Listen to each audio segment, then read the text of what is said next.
Rimling, France. The 8th of January, 1945, a little after 2 in the afternoon, in a village so small it does not appear on most maps of the war. Technical Sergeant Charles Carey is crouched behind the shattered wall of a farmhouse, and in his hands is a weapon that looks like it was welded together in a machine shop after hours, because it more or less was. 200 German infantrymen and 12 tanks have just come through the position his anti-tank platoon was holding, and his guns are already gone. What happens in the next 26 hours will end with Carey dead, and with a nation's highest award for valor pinned posthumously, to a name almost nobody outside Cheyenne, Wyoming had heard before. But right now, in this instant, Carey is doing something much smaller and much stranger. He is walking alone toward a house full of armed Germans, carrying a gun that the United States Army built for about the price of a decent pair of boots. He disappears through the doorway. A few minutes pass. Then he comes back out with 16 prisoners. What was in his hands when he went through that door is the reason this story exists at all, and it is not the gun anyone expected to win a war. It was cheap. It was ugly. Soldiers who first laid eyes on it in supply depots in England thought someone had made a mistake, and it terrified German units who had spent 5 years believing they held a permanent advantage in exactly the kind of fighting this weapon was built for. Understanding why requires going back to a decision made in a Detroit auto parts factory 2 years earlier, and to a German army that, by the winter of 1944, still did not fully understand what it was up against at close range. Within about 2 years of that afternoon in Rimling, the doctrine this weapon represented would help unmake the very army that had once treated close-quarters combat as its own private specialty. How a stamped steel tool that cost less than a service pistol did that is the story. What happened to the man carrying it that January afternoon is a story too, and it does not end well, though it does not end the way you might assume either. To understand why this gun mattered, you first have to understand what American infantrymen were up against when they got close to a German position, because for most of the war, close was exactly where the Germans wanted you. The German infantry squad of 1943 and 1944 was not built around the riflemen, the way an American or British squad was. It was built around a single weapon, and everyone else existed to feed and protect it. The MG-42, a belt-fed general-purpose machine gun that could put out more than 1,000 rounds a minute, a sound so fast and so mechanical that American soldiers who heard it for the first time sometimes could not identify it as gunfire at all. They described it later as tearing cloth, or a buzzsaw. Around that gun, German tactical doctrine built entire battles. A German squad did not advance by walking men forward under covering fire the way American doctrine taught. It advanced by pushing the machine gun into a position where its cone of fire owned the ground, and then letting riflemen work forward inside the safety of that cone.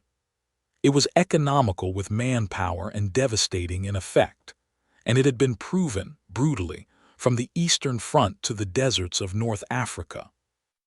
In February of 1943, at Kasserine Pass in Tunisia, American forces got a hard first lesson in what German combined arms aggression looked like when it was allowed to dictate the terms of a fight, and it was not a lesson anyone in Washington wanted repeated.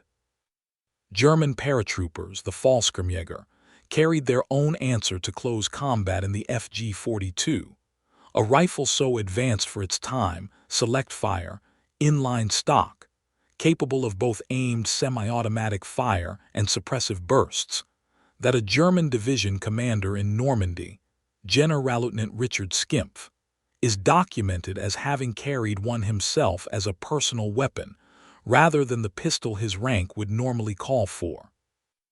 This was an army that had, at every level from the squad to the division, engineered itself to dominate the short-range fight. It had earned a reputation for it. And American planners, watching the casualty reports come back from North Africa and Sicily, understood that reputation was not propaganda. It was a documented tactical fact. An infantry doctrine on the Allied side would have to be built to survive it before it could ever hope to beat it. The psychological weight of that reputation is worth sitting with for a moment, because it is easy, 80 years later, to treat these as abstract tactical facts rather than something men actually lived through.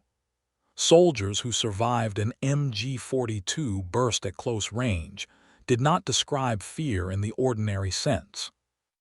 They described disorientation, the inability in the first half-second to even process what they were hearing, because nothing in pre-war training had prepared an ear for a machine gun that fast. Units that broke and ran at Kasserine in February of 1943 were not cowards. They were green formations meeting, for the first time, a doctrine that had already been refined through years of fighting in Poland, France, and the Soviet Union. Sicily, later that same year, offered a second hard lesson, this time in how quickly German paratroop and Panzer Grenadier units could counterattack into any gap the invading force left open, punishing hesitation within hours rather than days.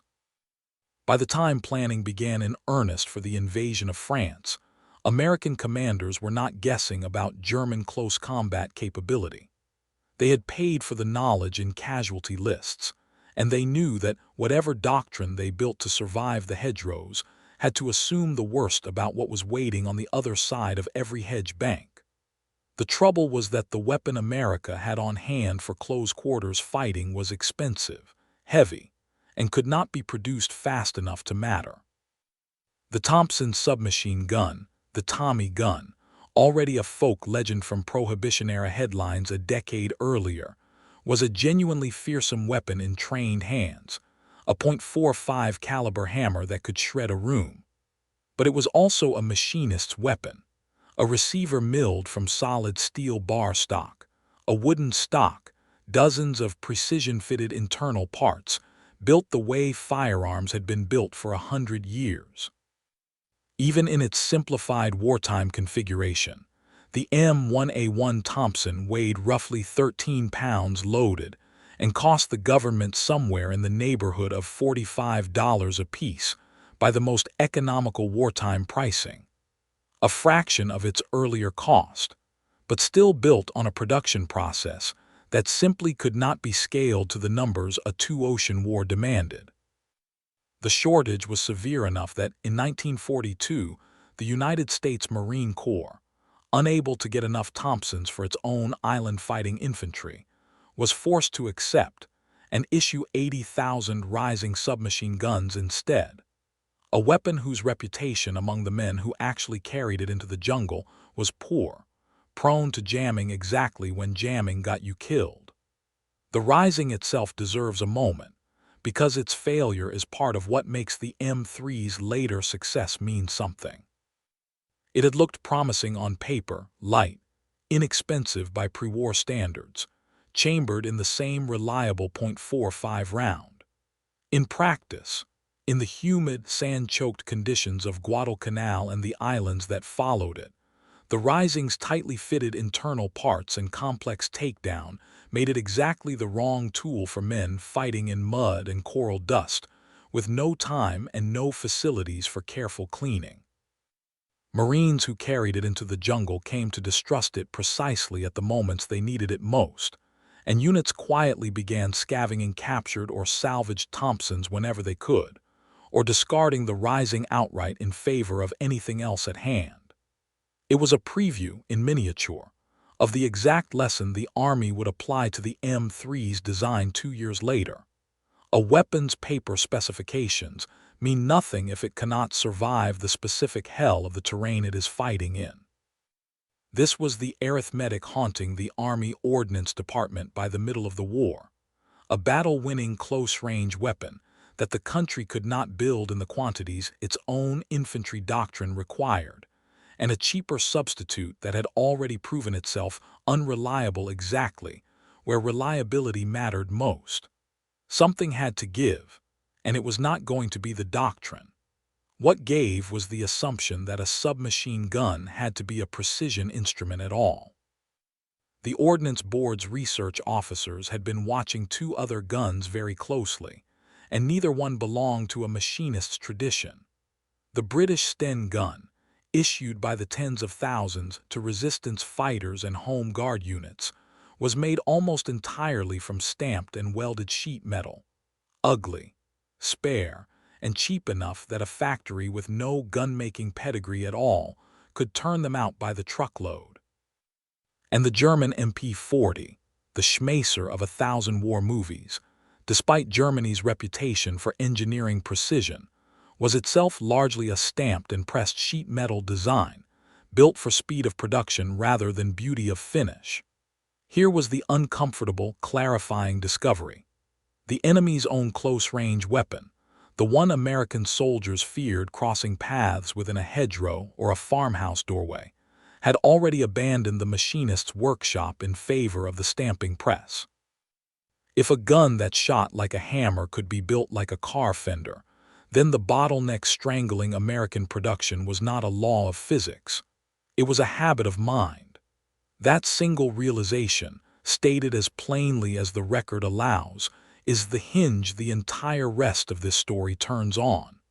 In October of 1942, the Ordnance Department handed that realization to two men and asked them to build something around it. George Hyde was a German-born, naturalized American gun designer who had spent years working other men's problems in submachine gun design, including an earlier weapon that had briefly been adopted by the Army before being judged too complicated to mass produce. Frederick Sampson, chief engineer for General Motors' Inland Division, brought the other half of the equation. Not firearms expertise, but the industrial knowledge of how to turn a design into something an automobile parts factory could stamp out by the hundreds of thousands. Working under René Studler, the Ordnance Board's research and development officer, Hyde and Sampson produced a prototype in a matter of weeks. Their first attempt, designated the T-15, still carried some of the complexity of earlier designs. When the specifications changed in October to drop any requirement for selective fire, Hyde revised the weapon into a simpler configuration called the T-20. And in November of 1942, 5 hand-built prototypes went to Aberdeen, proving ground for trials against the Army's toughest testers. The T-20 performed, in the words of the record, excellently. On December 24, 1942, the Ordnance Department formally recommended its adoption. Official approval followed on January 11, 1943, and a contract for 300,000 of the new weapon, now designated the United States submachine gun, caliber .45, M3, went to a factory in Anderson, Indiana that had just finished stamping out 1 million tiny single-shot pistols for resistance fighters in occupied Europe. That factory, General Motors' Guide Lamp Division, had made automobile headlight assemblies before the war. It would now make one of the deciding weapons of the close-quarters fight. What made the M3 remarkable was not any single feature. It was what the design refused to include. The weapon consisted of just 73 parts total, and of those, only 2, the bolt and the barrel, required any real machining at all. Everything else, the receiver housing, the trigger guard, the magazine well, was pressed or stamped from sheet steel and welded into shape, the same basic manufacturing process that built car doors and fenders a floor away in the same building. There was no wood anywhere on the weapon, nothing to swell in the rain or crack in the cold. It weighed about 7.5 pounds fully loaded, nearly half again lighter than the Thompson it was meant to replace. It fired the same proven .45 ACP round the Army already trusted, the same cartridge that had been putting men down since the M1911 pistol, so there was no new logistics chain to build. It had a collapsible wire stock that doubled, cleverly, as a wrench for changing the barrel. And here is the detail nobody expected walking in. Because its rate of fire was slower than almost any other submachine gun of the war, somewhere around 450 rounds a minute against the Thompson's roughly 600, the M3 climbed less under sustained automatic fire and was, by the account of soldiers who used both, noticeably easier to keep on target. A weapon designed purely to be cheap had accidentally become one of the more controllable close-range automatic weapons in any army's inventory. And the cost that made all of this possible was almost absurd by comparison to what it replaced. Roughly $20 a unit at the start of production, dropping toward $15 as the line matured, against a Thompson that, even at its cheapest wartime price, ran 2 to 3 times as much. 10 of the new guns could be built for the price of one of the old ones. The men who actually carried the M3 into combat came, over time and often grudgingly, to trust it for exactly the reason it had been designed. It kept working when the mud and cold stopped other things from working, because there was so little inside it left to break. None of that mattered without a way to use it, and this is where the real answer to Germany's close-range dominance took shape. Not in a machine shop, but in a change of mind about what winning a short-range fight actually required. The old assumption, inherited from a century of marksmanship doctrine, was that combat effectiveness scaled with accuracy. A better-trained rifleman, firing more precisely, beat a less-trained one. Germany's own doctrine had already proven the limits of that idea by building squads around volume of fire rather than individual marksmanship. The American answer, worked out through hard experience in the hedgerow country of Normandy and the close village fighting that followed it, went a step further than even the Germans had. At ranges under 50 yards, a doorway, a farmhouse room, a sunken lane between two hedge banks so thick that tanks could not push through them, and men could see barely 10 feet in any direction. Controllable, sustained automatic fire from a weapon that never had to be bobbied mattered more than any rifleman's skill with a bolt-action piece. Paratroopers going into Normandy on the night of June 5th and into the 6th valued something else about the M3 almost as much as its firepower.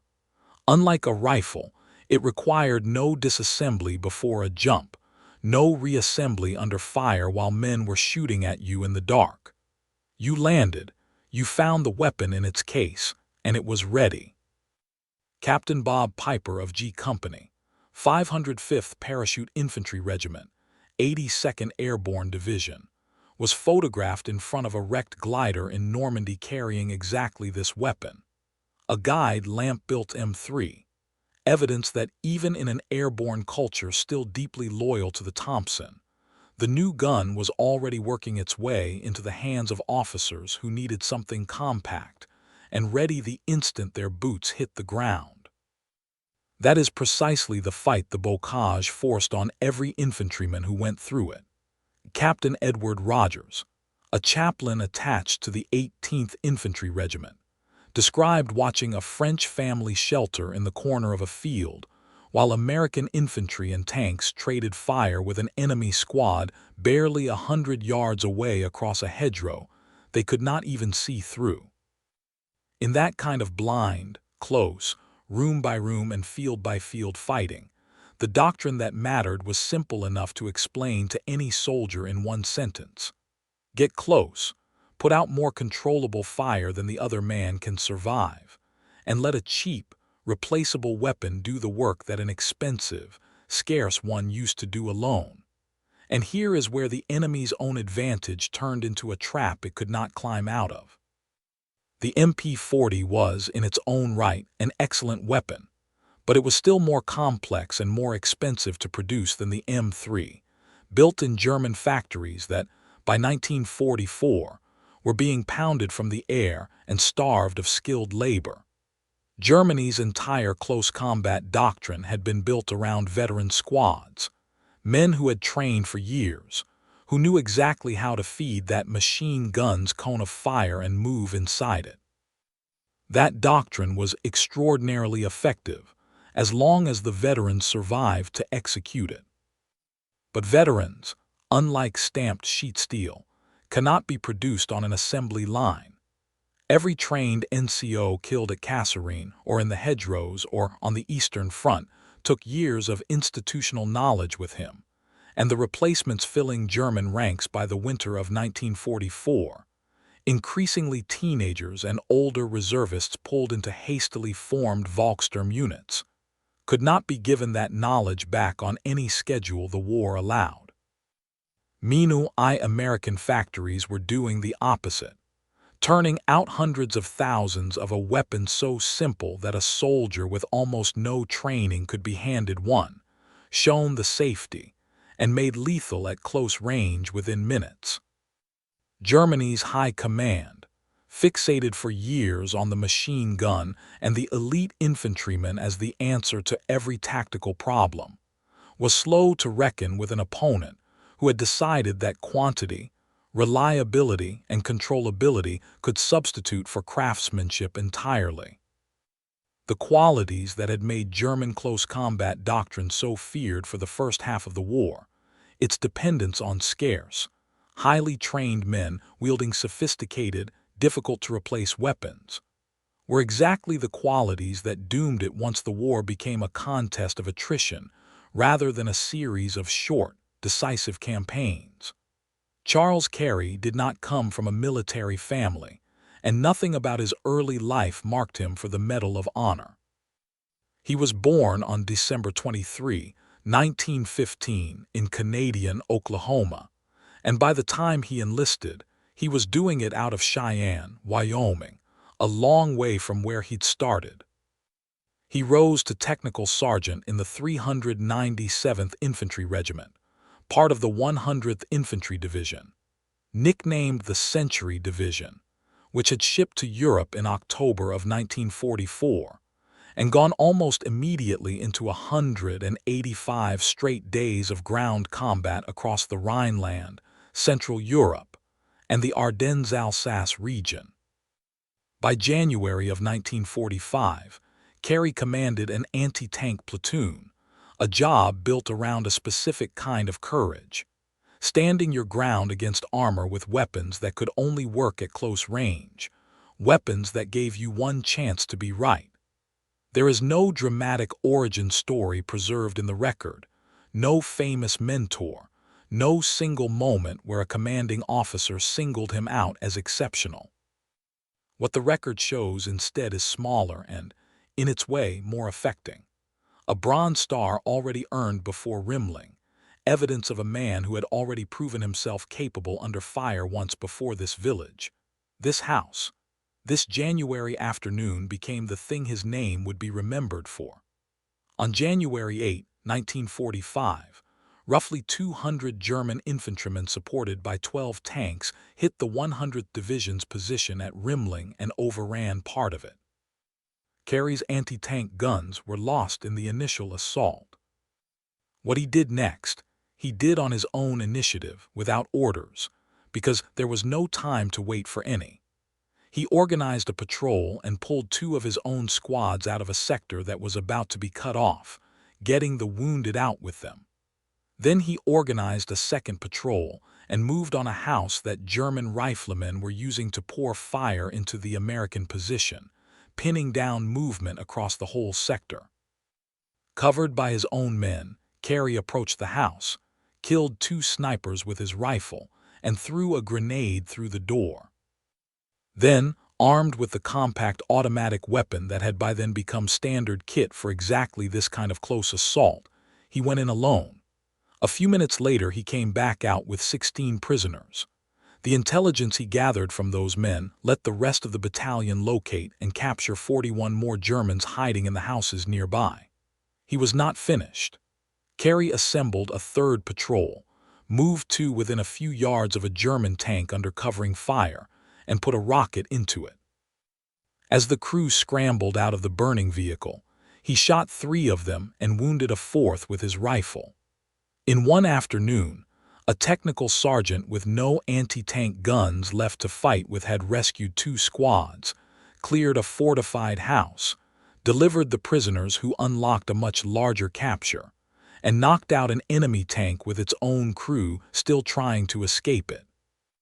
Here is a piece of context worth pausing on, because it separates fact from the version of this story that tends to circulate online.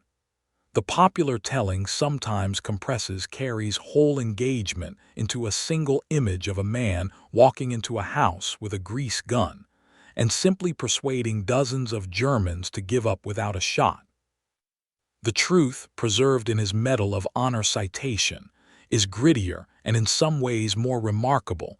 Snipers killed with a rifle, a grenade through a doorway, a tank set alight at point-blank range, and only then the compact automatic weapon carried into the close, room-clearing work that followed.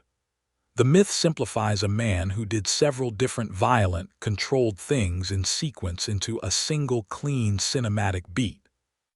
The documented record is the better story, because it shows exactly what this new class of American close combat doctrine actually looked like in practice.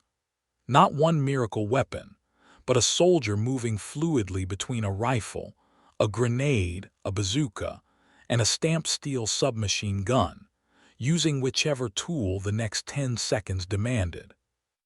Before going further into what happened to Sergeant Carey and to Rimling, it's worth saying plainly what this channel does before it puts a script like this together, because there is a specific myth about this weapon worth clearing up now rather than later. A lot of casual military history content treats the M3 as an obscure footnote gun that barely saw use, some kind of also-ran next to the more famous Thompson. The production numbers say otherwise.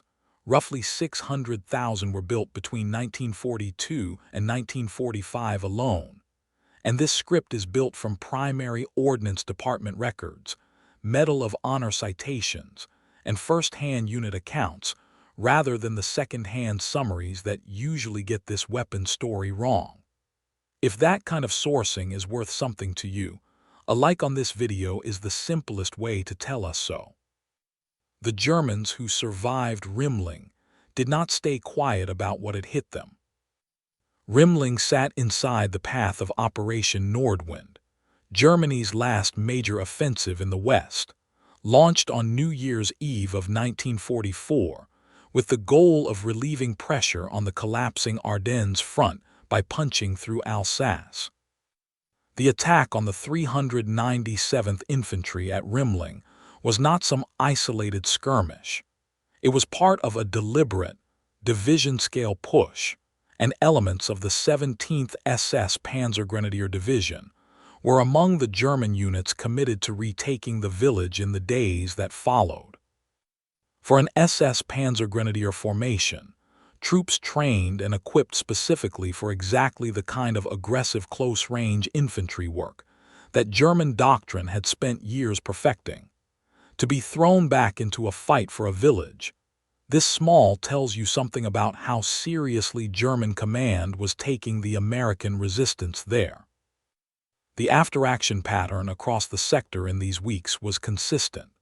German units that expected American infantry positions to fold under the pressure of massed armor and veteran infantry instead found positions that, even when overrun, kept fighting back from inside the wreckage, using cheap automatic weapons that let inexperienced soldiers punch above their training. It was not the kind of resistance German planners had built their offensive timetable around. By January of 1945, this pattern was playing out far beyond one Alsatian village. Roughly 250 miles to the north, in the frozen Ardennes forest near Salmschetau, Belgium, an American infantry private named Bob Shine was ordered to assault uphill against a fighting position held by 3 young German Volkssturm troopers. The home defense militia Germany was now filling with boys and older men because its trained manpower reserve was gone. Shine and two other soldiers, facing a short, brutal close-range attack, made a deliberate choice before they went. They traded away their standard-issue M1 rifles, heavy and slow to reload, for M3 grease guns borrowed from elsewhere in their unit. Advancing under German automatic fire, the three men fired their compact weapons in short controlled bursts on the move, swapping magazines without stopping, exactly the kind of fight the weapon had been built for 2 years earlier in a Detroit factory. None of them carried a heavy rifle that day, and none of them wanted one. The three Volkssturm troopers on that hillside were, in a narrow sense, exactly the kind of enemy this whole design chain had been built to beat. Not veteran panzer grenadiers with years of close combat experience, but hastily armed conscripts thrown into a defensive position their training had not prepared them for, facing American soldiers who could bring more controllable, sustained fire to bear with almost no training of their own. 250 miles apart in the same brutal January, two separate small unit actions were making the identical point. At close range, in the mud and the cold, a cheap automatic weapon that never failed you was worth more than a precision rifle that occasionally did. It is worth pausing here on the scale of what was building toward. A single village, a single hillside, these were not isolated incidents. They were the visible edge of something much larger, an entire theater of war in which the balance of close-quarters lethality had quietly shifted away from the army that had, for 5 years, considered that kind of fighting its specialty. What made that shift dangerous for Germany was not any one engagement. It was the arithmetic behind all of them, repeated across hundreds of small unit actions from Normandy to the Ardennes to the Rhineland, in numbers large enough to bend the outcome of an entire theater. And the single set piece that shows exactly how that arithmetic played out to its final, brutal conclusion happened the very next day, back in Rimling, in the same fight that had already cost Charles Carey his tank kill and his 16 prisoners. Before that story finishes, there is one more thing worth knowing, because it changes how the ending should land. What you are about to hear is the last day of Charles Carey's life, and he did not know it was coming any more than the men around him did. Early on the morning of January 9, German infantry pushed back into the western part of Rimling and surrounded a house where Carey had posted a squad the day before. 4 of his men found themselves trapped, cut off, forced up into the attic as German soldiers closed around the building at ground level with the position now effectively surrounded on every side. There was no clean route in. Carey did not wait for one. He found an old wooden staircase somewhere in the ruined village, dragged it to the building under fire, and used it to climb up to the trapped men and get all 4 of them out alive. It is the kind of detail that never makes the recruiting poster version of a war story. An improvised ladder, salvaged from a wrecked house, carried through a surrounded village under sniper fire, used to save 4 specific men whose names history did not record, but whose lives Carey clearly considered worth the risk of his own. Having pulled them free, Carey did not stop to rest. Later that same day, he set out again, trying to reach an American outpost that needed reinforcing or resupplying.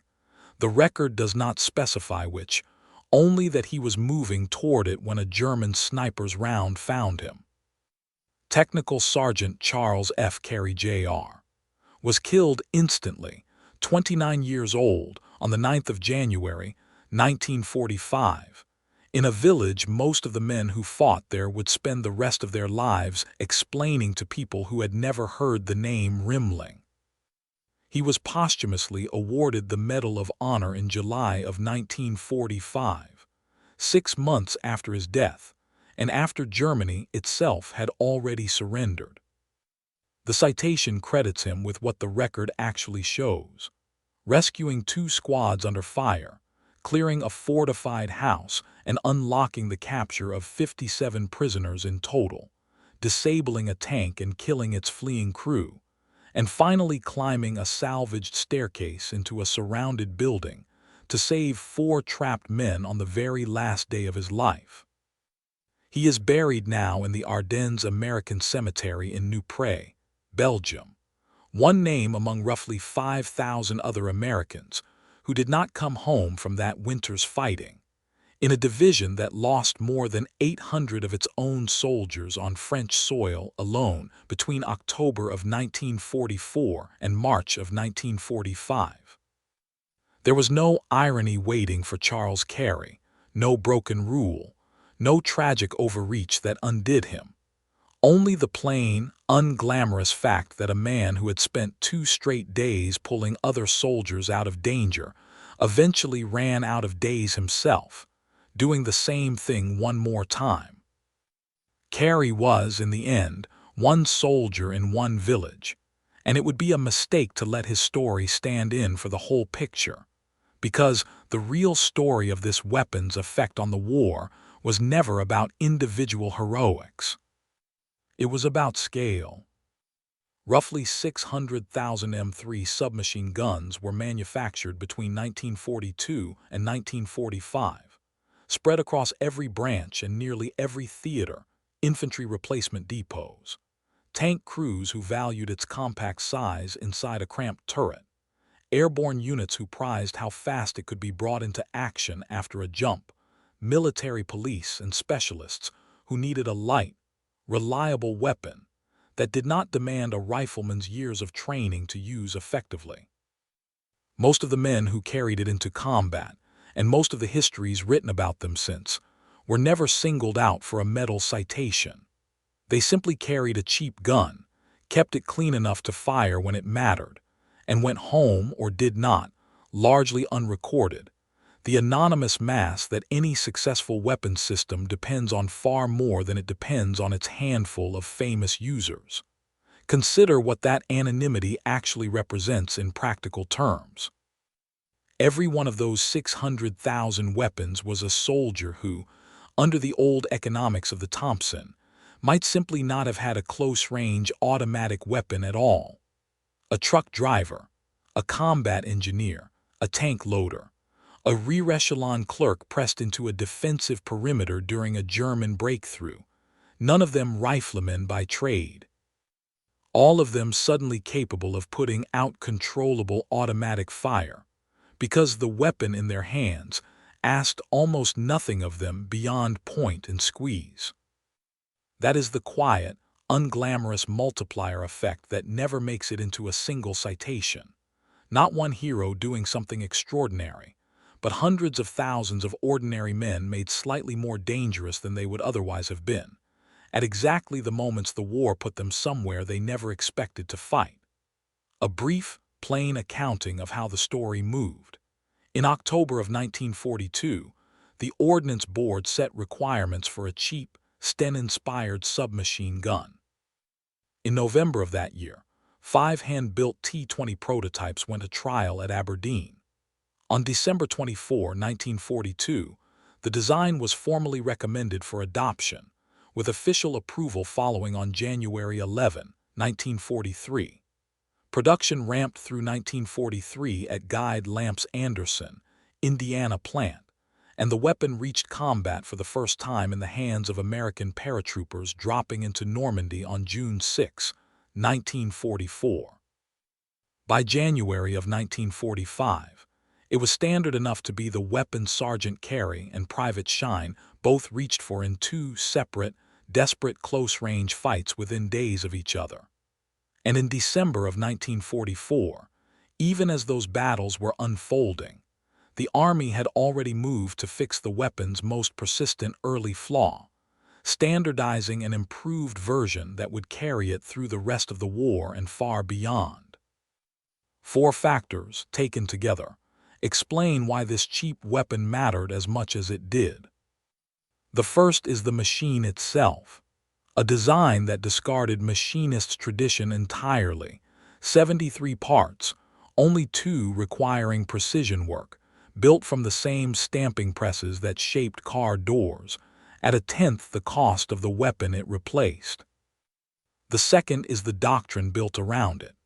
The recognition, hard-earned in the hedgerows of Normandy, that at ranges under 50 yards, controllable volume of fire from an ordinary soldier beat marksmanship from a rare specialist, and that a weapon requiring no assembly could reach the fight seconds faster than one that did. The third is reach, not geographic reach, but reach into the ranks. Because the M3 demanded almost no training to operate effectively, it put real close-range lethality into the hands of exactly the kind of green, hastily trained replacement soldier that both armies were increasingly filling their units with by late 1944. At the exact moment Germany's own equivalent replacements, the Volkssturm boys defending places like Salmschatau, were arriving with worse training and worse equipment than the veterans they replaced. The fourth factor is the system standing behind all of it, an American industrial base that could take a design finalized in January of 1943 and have 600,000 copies in the field within 2 years, a production tempo no German factory under Allied bombing could hope to match. Put the arithmetic in the hardest terms available. 10 M3 submachine guns could be built for the cost of one pre-war Thompson, and by the time Germany's most elite infantry doctrine met that arithmetic in villages like Rimling, quality alone was no longer enough to hold the line against quantity that worked. It is worth being precise about what that arithmetic did and did not do. It did not make the individual German soldier a worse fighter, and it did not erase the tactical skill that had made the Wehrmacht's close combat doctrine so effective for the first half of the war. What it did was change the terms of the exchange rate between the two sides. A dead or captured veteran German infantryman was, by 1944 and 1945, an increasingly irreplaceable loss for an army running out of trained manpower and running out of the industrial capacity to arm the replacements it could still find. An American soldier lost in the same exchange was, in the coldest possible sense, replaceable by a supply chain that could put a functioning close-range weapon into a green recruit's hands within an afternoon of issue. Doctrine that depends on irreplaceable men eventually loses to doctrine that does not, provided the second side can keep producing the weapons that make ordinary men dangerous enough to matter. Now the honest part, because the popular version of this story oversells its subject in ways worth correcting plainly. The M3 was not universally loved by the men who carried it, and pretending otherwise does a disservice to the actual record. Don Burgett, a paratrooper with the 101st Airborne who jumped into Normandy and fought through the war at close range, called the M3 flatly a piece of junk in his own post-war account. And he was not alone. In the 82nd Airborne, most troopers who had any choice in the matter preferred to keep their trusted Thompsons rather than trade down to the new, unfamiliar weapon. The original M3's cocking handle, made from low-grade steel with improper heat treatment, had a documented tendency to break in the field, forcing troops in some units to improvise fixes with a hammer or with spare parts scavenged from M1 rifle springs, a flaw serious enough that the Army formally redesigned the weapon in December of 1944 into the improved M3A1, replacing the crank entirely with a simple finger hole in the bolt. The M3 also never matched the Thompson's reputation for accuracy, despite what wartime training films sometimes claimed. None of that erases what the weapon actually accomplished: reliability in mud and cold, controllability under sustained fire, and a price point that let it arm hundreds of thousands of soldiers the Thompson never could have reached. But it does mean the M3's legend, like most legends, is cleaner than the men who lived it ever found it to be. What outlasted the flaws was the idea, not just the object. The improved M3A1, cocking handle gone, Euler moved into a hollow pistol grip, entered service in the war's final winter and simply kept going. Through Korea, through Vietnam, still riding in the turrets of American tanks during the Gulf War nearly 50 years after Guide Lamp first stamped one out of sheet steel, carried by crews whose equipment was, in some literal cases, nearly as old as the men issuing it to them. In the 1970s, a suppressed version became a favored close-quarters tool of the Army's newly formed Delta Force, valued for the same low, controllable rate of fire that had made it forgiving in the hands of Green Infantry 3 decades earlier. The Army did not formally retire the design until 1992, a service life of exactly half a century for a weapon built as a wartime stopgap. Its influence outlived even that retirement. The basic idea it proved, that a compact, low-recoil automatic weapon did not need to look impressive or cost a fortune to be effective, echoes forward into the compact personal defense weapons that followed it, from the MP5K to the FNP90. The doctrine survived the machine. Rimling itself remembers what most of the world forgot. The town still keeps a memorial plaque to the 100th Infantry Division, and to Sergeant Carey specifically, a small triangular stone marker in front of the village church, placed by people who were not American, and had no obligation to remember an American sergeant's last 2 days, except that those 2 days happened, in part, to save what was left of their town. 811 soldiers of the Century Division died on French soil in the 5 months between October of 1944 and March of 1945, and Rimling's own losses from those January days sit listed on a tablet beside Carey's plaque, French and American names side by side. The ordinary bookkeeping of a war that ground on in 1,000 villages just like it, most of which never got a Medal of Honor citation to explain what happened there. Somewhere in Belgium, Sergeant Carey rests under a stone that does not mention any of this. Not the stamped steel, not the 73 parts, not the 50 years of service that followed him. It mentions only what he did with what he was given, on 2 days in January, in a village that would not exist in most people's memory of the war at all if a cheap gun and a stubborn sergeant had not together held it. The weapon in his hands cost the government about as much as a pair of boots.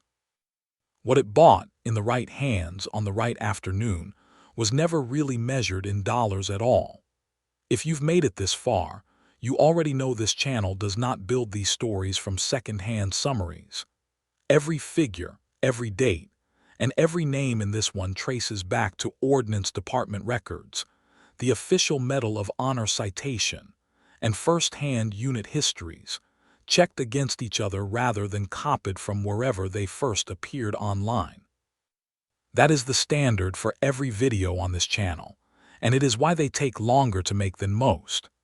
If there's a weapon, a unit, or a single overlooked engagement from this war you think deserves the same treatment, put it in the comments. Rimling sat unrecorded in most popular military history for 80 years before its own story got told properly, and there are almost certainly others just like it still waiting.